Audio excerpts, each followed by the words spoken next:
Hello friends, welcome to SMG channel. अगर आप मेरे चैनल के ऊपर नए हो तो चैनल को सब्सक्राइब कर दो and hit the bell icon to get the latest updates.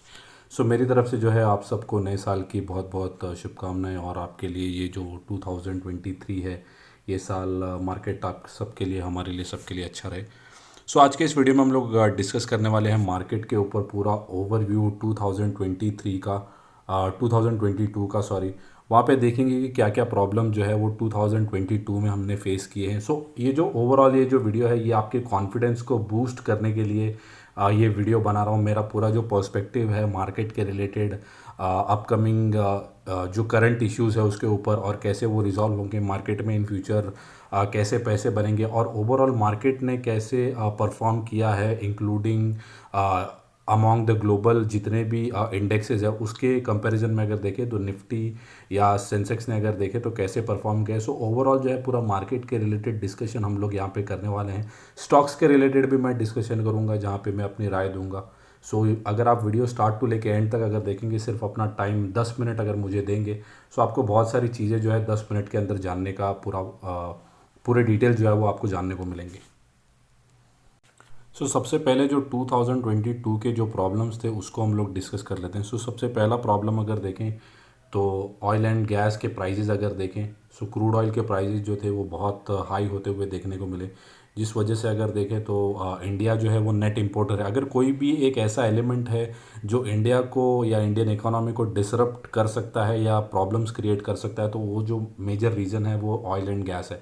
अगर क्रूड ऑयल अगर महंगा होगा, गैस अगर महंगा होगा, तो इंडिया जो है उसको काफ़ी बड़ा प्रॉब्लम्स इकोनॉमिकली फेस करना पड़ेगा, क्योंकि we are the net importers of crude oil. ये एक बड़ा प्रॉब्लम हमारे लिए है। और काफ़ी ज़्यादा कंपनीज़ भी जो है वो क्रूड ऑयल को as a raw material use करती है। कंपनीज़ के जो क्वार्टरली रिजल्ट्स है वो भी डाउन होते हुए देखने को मिलेंगे। प्राइजेज़ अगर हाइक होंगे तो प्रोडक्ट्स के भी प्राइजेज़ हाइक होंगे, जिस वजह से कंजम्पशन नीचे गिरता हुआ देखने को मिलेगा। अगर ऑयल और गैस के प्राइसेस अगर कंट्रोल में रहेंगे तो इंडिया के लिए जो है वो इतने कोई बड़े चैलेंजेस होंगे नहीं, बिकॉज इंडिया के पास बहुत सारे अदर रिसोर्सेज हैं एक्सक्लूडिंग जो है ऑयल एंड गैस। दूसरा अगर प्रॉब्लम अगर देखें हम लोग, तो रशिया यूक्रेन का जो वॉर था वो एक अनएक्सपेक्टेड वॉर था, जो कि मार्केट के अंदर काफ़ी बड़ा गिरावट यहाँ पे देखने को मिला। ये जो था वो अनप्रेडिक्टेबल था। ये किसी ने भी प्रेडिक्ट नहीं किया था कि रशिया वर्सेस यूक्रेन का वॉर हो जाएगा, जिसको भी हमने ओवरकम किया, और अभी तो लगभग 1 साल के ऊपर हो चुका है और वॉर जो है वो अभी भी चलते हुए देखने को मिल रहा है। तीसरे अगर पॉइंट की मैं बात करूं तो तीसरा पॉइंट हमें देखने को मिल सकता है वो है इन्फ्लेशन। इन्फ्लेशन अगर देखें तो काफ़ी बड़ा एक इशू देखने को मिला, जिस वजह से इन्फ्लेशन आने के वजह से अगर देखें तो यूएस और अमेरिका में, यूएस और इंडिया में अगर देखें तो, या अक्रॉस ग्लोब भी अगर देखें तो, अक्रॉस ग्लोब अगर आप देखें तो सब लोग ने जो है वो इंटरेस्ट रेट हाइक किया है। इंटरेस्ट रेट को बढ़ाया है ताकि जो पैसा जो वॉलेटिलिटी मार्केट के अंदर है उसको सक किया जाए और वापस से जो पैसा है वो सिस्टम में लाया जाए। अगर आप देखेंगे तो यूएस ने काफ़ी ज़्यादा नोट जो है वो प्रिंट किए थे कोविड के टाइम पे। ऑलमोस्ट $3 ट्रिलियन जो है वो यूएस ने प्रिंट किए थे अपने इकोनॉमी को बचाने के लिए या लोगों को देने के लिए, क्योंकि वहाँ पे लॉकडाउन हो चुके थे। जो भी स्पेंडिंग करनी थी वो गवर्नमेंट उनके अकाउंट्स में दे रही थी। जो वॉलेटिलिटी थी उसको सक करने के लिए, क्योंकि अगर ज़्यादा पैसा, जितनी ज़्यादा नोट प्रिंट होंगे उतना ज़्यादा जो है इन्फ्लेशन बढ़ते हुए देखने को मिलेगा, जिसका बड़ा एग्जांपल जो है वो वेनेजुएला है। आप पढ़ सकते हैं ऑनलाइन उसके बारे में। वेनेजुएला में भी यही प्रॉब्लम हुआ था। अब यूएस की बात करें, हालांकि वो एक बहुत बड़ी इकोनॉमी है, बट उन्होंने जो है वो कोविड को डील करने के लिए ज़्यादा नोट प्रिंट किए थे। उसके बाद जो है वापस से इन्फ्लेशन को कंट्रोल करने के लिए इंटरेस्ट रेट हाइक किया, ताकि जो भी पैसे मार्केट के अंदर है उसको इंटरेस्ट रेट के ज़रिए जो है वापस से बैंक्स के अंदर, सिस्टम के अंदर डाला जाए। अब उसके बाद अगर बात करें तो अभी जो है फोर्थ, अगर मैं पॉइंट की मैं बात करूं तो फोर्थ पॉइंट जो है वो रिसेशन की बात आते हुए देखने को मिल रही है। ये जो प्रॉब्लम्स है वो अभी धीरे धीरे ठीक होते हुए देखने को मिल रहे थे। और अगर फिफ्थ पॉइंट अगर देखें तो वापस से जो कोविड माइल्ड हमें देखने को मिल रहा है, जो भी अभी रूमर्स है या न्यूज़ है या जो भी अभी के लिए है, बट वापस से कोविड एक जो है वो वापस से पिक्चर में आ चुका है। बट ये हमारे लिए नया नहीं है, ये जो है हमने ऑलरेडी इसके साथ डील कर लिया है। हमको इससे वापस से कैसे डील करना है या इसकी क्या वैक्सीन है वो हमारे पास ऑलरेडी अवेलेबल है। अब रिसेशन की बात करें तो अगर हम देखें तो मेटा हो गया, उसके बाद अमेज़ॉन हो गया, उसके बाद ट्विटर हो गया। सो ये जितनी भी बड़ी बड़ी फैंसी नेटफ्लिक्स हो गया, सो ये जितनी भी बड़ी बड़ी कंपनीज़ हैं वहाँ पे अगर देखें तो काफ़ी ज़्यादा ले ऑफ देखने को मिला। सो रिसेशन अगर आ सकता है या नहीं आ सकता, तो अगर आप ये देखें तो कोई नॉर्मल पर्सन को भी अगर आप रैंडमली पूछोगे, सो वो भी बोलेगा कि हाँ रिसेशन आ रहा है। सो रिसेशन एक काफ़ी ज़्यादा प्रेडिक्टेबल हो गया। हालांकि रिसेशन देखें तो बहुत बड़ा एक टास्क या बहुत बड़ा एक इवेंट है। अगर वो मार्केट के अंदर आता है तो काफ़ी बड़ा डिसरप्शन मार्केट के अंदर देखने को मिलता है, काफ़ी ज़्यादा जॉब्स जाते हुए देखने को मिलती है। बट वो जो होता है वो अनप्रेडिक्टेबल देखने को मिल रहा है। बट अभी अभी के लिए अगर देखें तो सब लोग जो है वो रिसेशन को काफ़ी ज़्यादा ईजिली प्रेडिक्ट कर रहे हैं। सो मैंने कुछ दिन पहले ही काफ़ी ज़्यादा अलग अलग न्यूज़ आर्टिकल्स और काफ़ी बड़े बड़े मार्केट लीडर्स को मैंने सुना था, जहाँ पे उनका यही मानना था कि रिसेशन जो है वो आ सकता है, बट उसका जो इफेक्ट होगा वो काफ़ी ज़्यादा माइल्ड देखने को मिलेगा। और इसका जो इफेक्ट है वो क्वार्टर 1 तक हो सकता है कि जो है वो वाइप आउट होते हुए देखने को मिले। सो क्वार्टर 1 की अगर मैं बात करूँ तो लगभग 6 महीने, जो 2023 के 6 महीने होंगे, वहाँ पे जो है रिसेशन का थोड़ा बहुत अगर इफेक्ट आता भी है, सो वो क्वार्टर 1 तक जो है वो पूरा वाइंड अप होते हुए देखने को मिलेगा। और ये एक ऐसा इफेक्ट होगा जो पता भी नहीं चलेगा शायद। वापस से जो इकोनॉमी है वो वापस से ट्रैक पे आते हुए देखने को ज़रूर मिल सकती है। सो अगर यहाँ पे मैंने बात करें तो हमने 5 इश्यूज़ को डिस्कस किए। और अगर ये 5 इश्यूज़, अभी उसमें से रशिया यूक्रेन का जो वॉर है वो सिर्फ हम प्रेडिक्ट नहीं कर सकते।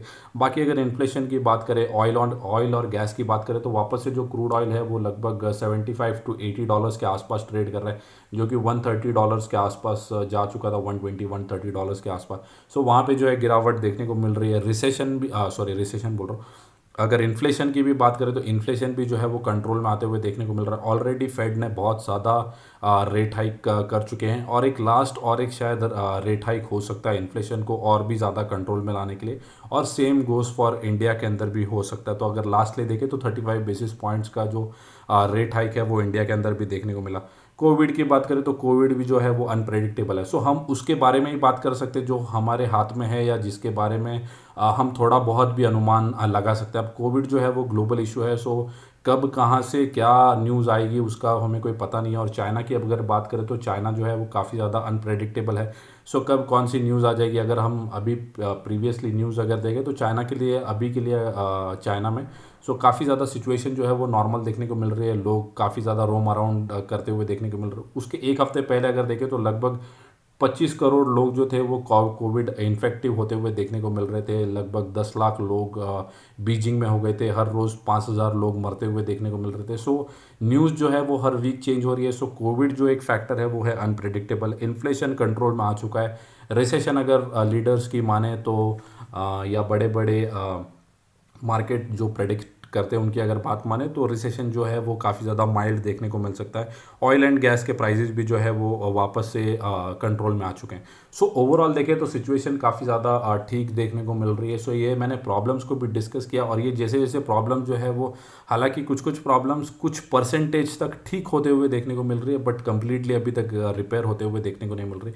सो ये 2023 में ऐसा हो सकता है कि वॉलेटिलिटी भी आपको देखने को मिलेगी। मार्केट जो है वो एक तरफा भागता हुआ आपको देखने को नहीं मिलेगा, क्योंकि अगर FIS का डेटा अगर मैं एवरी डे जो अगर देखें तो, हालांकि मैं पिछले कुछ दिनों से वीडियो नहीं बना पा रहा due to personal issues, but अगर आप FIS का डेटा देखें तो 5 दिन जो है वो बिकवाली करेंगे, 2 दिन बाइंग करेंगे, फिर से 2-3-4 दिन जो है बाइंग करेंगे, 1-2 दिन वापस से बिकवाली करेंगे। सो ये जो डेटा है वो कम्प्लीटली वॉलेटाइल देखने को मिल रहा है। वहीं अगर DIS देखें तो DIS काफ़ी ज़्यादा ऑप्टिमिस्टिक है, काफ़ी ज़्यादा बाइंग करते हुए देखने को मिल रहा है। बट अगर FIs अगर साथ देंगे तो मार्केट के अंदर और स्टॉक्स के अंदर काफ़ी बड़ी रैली देखने को मिल सकते हैं, जो कि हमने प्रीवियस 2 ईयर्स 2020 के बाद हमने जो देखी, कोविड के बाद जो एक मार्केट के अंदर 7,500 से अगर देखें तो 18,000 तक का लेवल हमें देखने को मिला। और वहीं स्टॉक्स भी अगर देखें तो स्टॉक्स भी जो है वो 400-500% की भी रैली जो है वो स्मॉल कैप और मिड कैप में हमें देखने को मिल रही है।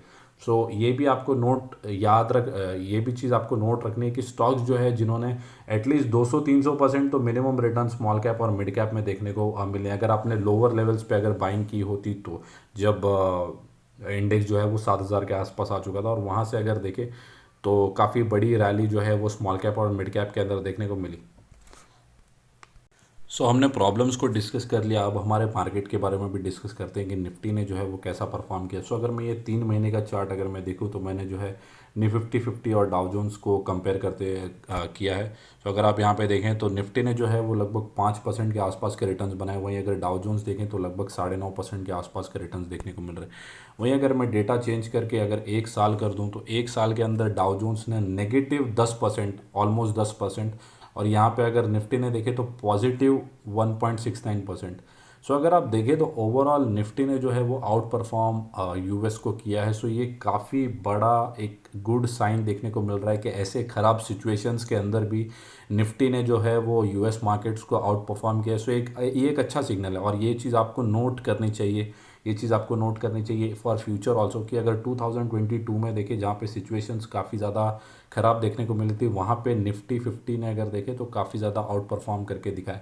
सो ये अगर देखें तो हम नेगेटिव में नहीं है, हम पॉजिटिव में हैं, ये सबसे बड़ी बात है। अगर हम 1% भी अगर पॉजिटिव में है, 0.5% भी अगर पॉजिटिव में है, सो ये हमारे लिए बड़ी बात है। सो अगर यहाँ पे देखें तो 1.69 लगभग 1.7% के आसपास हम लोग पॉजिटिव रिटर्न्स डिलीवर कर पा रहे हैं 1 साल के अंदर।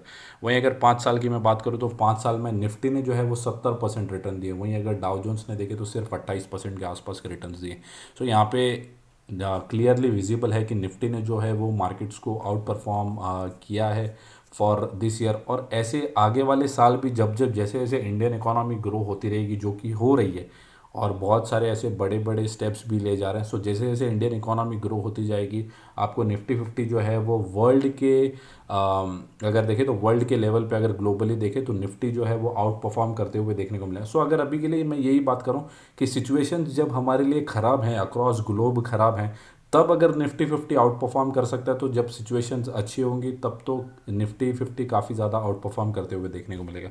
सो अगर इंडेक्स लेवल पे बात करें तो इंडेक्स लेवल पे काफ़ी ज़्यादा आउट परफॉर्म किया। अब स्टॉक्स लेवल पे भी बात कर लेते हैं।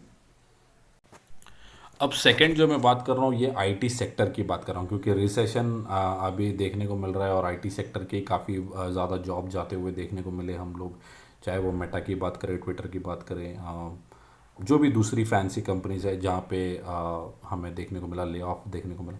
सो अब ये जो मैंने कंपेयर किया ये है एक्सेंचर। एक्सेंचर जो है वो ग्लोबली बहुत बड़ी या सबसे बड़ी जो है वो सर्विस बेस अगर कंपनी हम लोग बात करें तो वो एक्सेंचर ही देखने को मिल रही है। और अगर इंडिया की सबसे बड़ी सर्विस बेस कंपनी की अगर हम बात करें तो वो है टीसीएस। सो आप टीसीएस का अगर 3 महीने का ट्रैक रिकॉर्ड देखोगे तो 5% के जो है वो पॉजिटिव रिटर्न्स देखने को मिल रहे हैं। वहीं अगर एक्सेंचर की बात करें तो 2.5% के आसपास के नेगेटिव। अगर ये मैं बात करूँ तो ये जो एक्सेंचर है वो यूएस में लिस्टेड आपको देखने को मिलेगा, और इंडिया। सो मैं ये जो मेजरली कंपेयर करके बता रहा हूँ, ये इंडेक्स भी बता रहा हूँ और स्टॉक्स भी आपको मैं कंपेयर करके बता रहा हूँ। सो वहीं अगर 1 साल की बात करें तो हमारे पास जो है वो 16% के नेगेटिव रिटर्न है, ये मैं एक्सेप्ट कर रहा हूँ। बट यहाँ पे अगर देखें तो 34%, नेस्डैक भी अगर देखें तो अपने ऑल टाइम हाई से लगभग 35 to 40% करेक्टेड है। वहीं अगर टीसीएस जैसे कंपनी की बात करें जो कि हैवी वेट कंपनी है निफ्टी आईटी और निफ्टी 50 के अंदर भी, सो वहाँ पे अगर देखें तो 16% के आसपास की गिरावट है। वहीं अगर एक्सेंचर की बात करें तो 34%। सो हम गिरे हैं, लेकिन यूएस के कंपैरिजन में, अदर कंट्रीज़ के कंपैरिजन में हम कम गिरे हैं। सो ये भी काफ़ी अच्छी बात है। आईटी सेक्टर की बात कर ली, अभी बैंकिंग सेक्टर की बात कर लेते हैं। बैंकिंग में अगर मैं जो एक्सिस बैंक में 4 बैंक्स को मेजरली कवर करता हूँ, HDFC bank, axis bank, Kotak Mahindra bank और आईसीआईसीआई बैंक, ये 4 बैंक्स को मैं मेजरली कवर करता हूँ। उसमें से मैंने एक्सिस बैंक को अगर लिया है, तो एक्सिस बैंक की अगर बात करें तो एक्सिस बैंक का जो 52 वीक हाई है वो कितना है, 958। ये इसने शायद अभी अचीव किया है, 1-2 हफ्ते पहले ही अचीव किया है, और अभी के लिए देखें तो 934 के आसपास ट्रेड कर रहा है। सो कितनी बड़ी अभी आईटी सॉरी बैंकिंग स्टॉक्स अगर देखें तो अपने ऑल टाइम हाई के आसपास ट्रेड कर रहे हैं। सो ये तो एक अच्छा पॉजिटिव साइन हमें देखने को मिल रहा है कि जहाँ पे 2022 अच्छा नहीं परफॉर्म किया, वहीं अगर बैंकिंग स्टॉक्स देखें तो अपने ऑल टाइम हाई के आसपास ट्रेड करते हुए देखने को मिल रहे हैं। नेक्स्ट जो है वो आईसीआईसीआई बैंक की। सो आईसीआईसीआई बैंक भी 952 के आसपास अगर देखें तो 30 नवंबर के आसपास ही हमें देखने को मिला। सो 1 महीने पहले ही कंपनी ने जो है वो अपना ऑल टाइम हाई भी रजिस्टर किया था। सो मेरा बोलने का मतलब यही है कि चाहे वो आईटी सेक्टर हो जहाँ पे गिरावट तो है, but as compare to globally यहाँ पे गिरावट कम है, क्योंकि हम लोग ज़्यादातर हमारे पास जितने भी प्रोजेक्ट्स आईटी कंपनीज में वो यूएस के पास ही से हमें मिलते हैं। दूसरी अगर बैंकिंग स्टॉक्स की बात करो तो बैंकिंग स्टॉक्स ने जो आउट परफॉर्म किया है, इंडेक्स की बात करूँ निफ्टी 50 की, तो वहाँ पे भी आउट परफॉर्मेंस ही हमें देखने को मिली है ओवरऑल। अब बात कर लेते हैं छोटे स्मॉल की, स्मॉल कैप और मिड कैप। हमें ये भी देखना होगा कि स्मॉल कैप और मिड कैप जो है 30-40% डाउन है। इंडेक्स जो है वो अच्छा परफॉर्म करते हुए देखने को मिल रहा है, but small cap mid cap जो स्टॉक्स हैं या कोई लार्ज कैप स्टॉक्स भी होंगे जो कि अंडर परफॉर्म कर रहे हैं। और मैंने ऑल टाइम हाई भी जो स्टॉक्स है वो भी बताया, टाइटन भी आप देख सकते हैं। कुछ कुछ कंपनीज ऐसी भी जो अपने ऑल टाइम हाई के आसपास ट्रेड करी है, बट आपको ये भी ध्यान में रखना है कि स्मॉल कैप और मिड कैप जो है इन्होंने 300-400% के आसपास के रिटर्न जो है वो ऑलरेडी डिलीवर कर दिए हैं 1-2 साल के अंदर ही। अभी भी मैं ये बोल रहा हूँ कि अगर समझो 6 महीने के बाद अगर कोई बड़ी रैली देखने को मिलती है, ये स्टॉक्स वापस से 3-4 गुना वापस से भाग जाएंगे। ये अभी के लिए 30-40% डाउन है, बट अगर 6 महीने बाद, साल भर बाद देखेंगे तो वापस से 300-400% भाग जाएंगे। ये रिस्क, अगर आपको रिवॉर्ड चाहिए तो रिस्क भी जो है वो उसके साथ एसोसिएट ही होता है। आपको रिस्क भी लेने आना चाहिए और उसके बाद ही आपको रिवॉर्ड जो है मिल सकता है। हो सकता है कि 1 साल पूरा पेन रहा, हमें देखने को मिला कि 1 साल के अंदर कोई भी पैसे नहीं बने, उल्टे जो है 40-50% डाउन हो गए। अब ये तो जो है वो इंडिविजुअल की गलती है, अगर उसने ऑल टाइम हाई पे अगर कोई भी स्टॉक को खरीद लिया है और अगर वो स्टॉक नहीं चलते हुए देखने को मिल रहा है, ये तो जो है वो इंडिविजुअल रिस्पॉन्सिबिलिटी है। बट अगर वो स्टॉक अच्छा है फंडामेंटली तो हो सकता है कि longer period of the time में चलते हुए देखने को मिलेगा। ओवरऑल ये जो वीडियो था ये कॉन्फिडेंस आपका बढ़ाने के लिए था, मार्केट का पूरा क्लैरिटी देने के लिए था। होप आप सबको जो चीज़ें हैं वो समझ में आई होंगी। Thank you guys. अगर आपको वीडियो अच्छा लगा होगा तो वीडियो को लाइक कर दो एंड चैनल को सब्सक्राइब। Thank you guys.